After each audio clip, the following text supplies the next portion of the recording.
Yeah, so I usually do my news blasts, just once a day, but in the last 2 minutes alone, Elon Musk has suggested that United States of America should liberate the UK, maybe with an invasion, I'm not sure, but, terrific.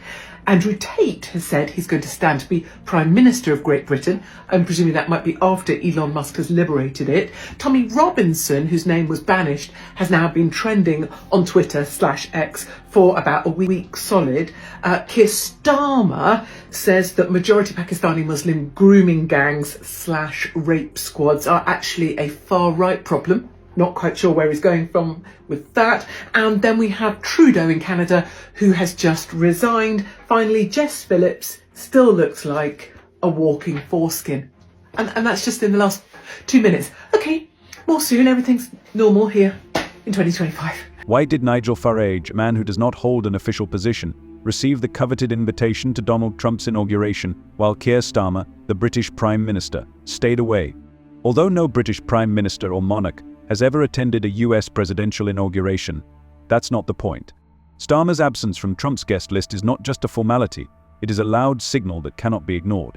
Trump, known for his bluntness, always makes choices that make deep sense. In this case, it's hard not to see this as an intentional message. Starmer, who has openly stated the need to stay away from Trump's policies, seems to be out of his sight, as if he doesn't exist for this world. So, Trump just tweeted to Keir Starmer, hold on. Trump demands Keir Starmer opens up the North Sea and gets rid of windmills. There's things I love about this, right? How to get Keir out. Oh, it's coming. It's coming. It's coming. Keir's not long. Not when you've got this kind of mobilisation, the Elon factor, the Trump factor. They just got Nick Clegg replaced at Meta. So Facebook, Nick Clegg is out, Trump's man is in. All of the stars are... Meanwhile, Nigel Farage, an ardent Brexit supporter and staunch Trump ally, continues to be in the spotlight. He didn't just support Trump, he performed on the same stage with him, sharing his ideals and ambitions. It seems that Trump is making a strategic move, encouraging loyalty and removing those who are not ready to follow him. And so the question arises, does Trump remain true to himself? Or does this highlight the deep cracks in relations between Britain and the United States? This is not the first time that a British Prime Minister or monarch has not attended the inauguration of a US president. In fact, no British leader has ever attended such a ceremony. This is one of those unspoken traditions where American politics remains within its own framework, while British leaders remain within their own. Lining up. I'm telling you, I've felt this for 4 years now, and so this to me is just the roller coaster is just building up speed. It's just brilliant. Let me tell you, it's the fact that Trump calls wind turbines windmills. He makes it sound like right? Windmills like bagpuss. So Trump is now telling Keir what to do about his energy. Elon's telling Keir that he needs to be locked up, prosecuted for his complicity in grooming gangs. And then you've got Elon calling Jess Phillips a foreskin, or whatever he didn't call her that, but you know what I'm saying. It's just genius. I love it. People ask me the question, why didn't I invite Keir Starmer to the inauguration? The answer is actually very simple. If you are a leader, you must earn respect and stand up for the right principles. Starmer made some very questionable decisions, and that's putting it mildly.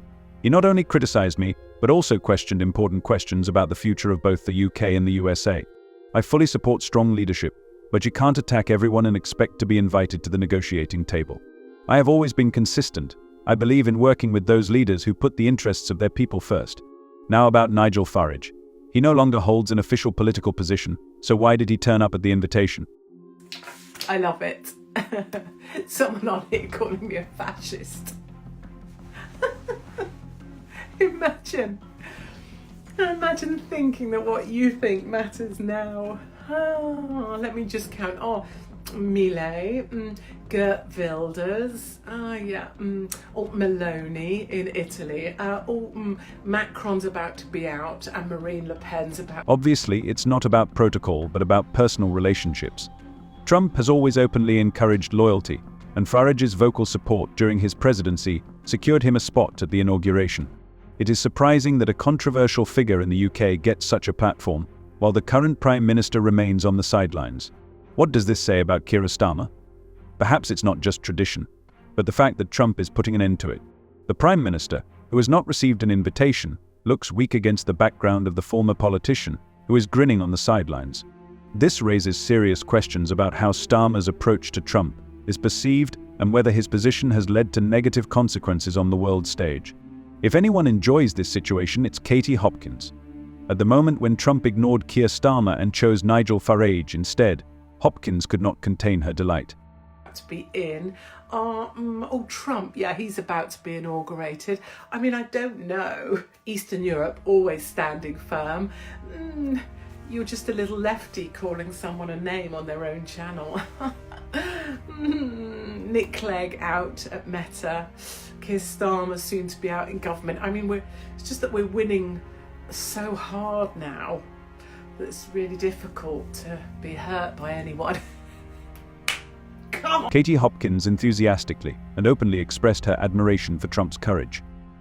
She doesn't just see his act as a slight for her. It's a carefully thought-out blow to Starmer, whom she doesn't hesitate to actively criticize. According to Hopkins, Trump is not just playing games, he is setting his own rules, demonstrating who is the real leader here and who does not deserve his attention. Hopkins' smile is shining not only because of Farage's invitation. She realizes that Trump's approach is not based on boring traditions or diplomacy, but on making loud statements that instantly attract attention. And Hopkins fully supports this audacious behavior. She enthusiastically shares her delight with subscribers, igniting controversy and causing a storm of emotions in her usual style. For her, it's not just a moment, it's a powerful signal of what's about to happen. Breaking news here in batshit bonkers Britain, where Labour have announced that they are the party for business. And you know that because they were in a business when they announced it. Meanwhile, Angela Rayner was in a mosque saying that Labour are the party for Palestinians. So if you're a Palestinian businessman, Labour are 100% the party for you. It also explains why Diane Abbott hasn't been allowed back into the fold yet. The human calculator was last seen wearing 2 different shoes but for the same foot. In other news, the Pope is in trouble. In a backroom meeting, he said gay people shouldn't be priests because there was already too much forgatini in the Catholic Church as it is. That's a slur, and it's not good. And it rhymes with maggots, but with an F in front of it. So she is sure that Starmer is not capable of dealing with such a powerful opponent as Trump. Hopkins thrives on controversy, and Trump provides her with all the fuel she needs to keep the fire going. But Katie Hopkins isn't just watching Trump's decisions from the sidelines, she's been invited to meet with him in person. This gesture speaks volumes about how much Trump appreciates her continued support. For someone like Hopkins, who loves being at the center of a political drama, this invitation is a real jackpot that fills her with energy and inspiration. What do you think about this video? Share your thoughts about this video. See you later.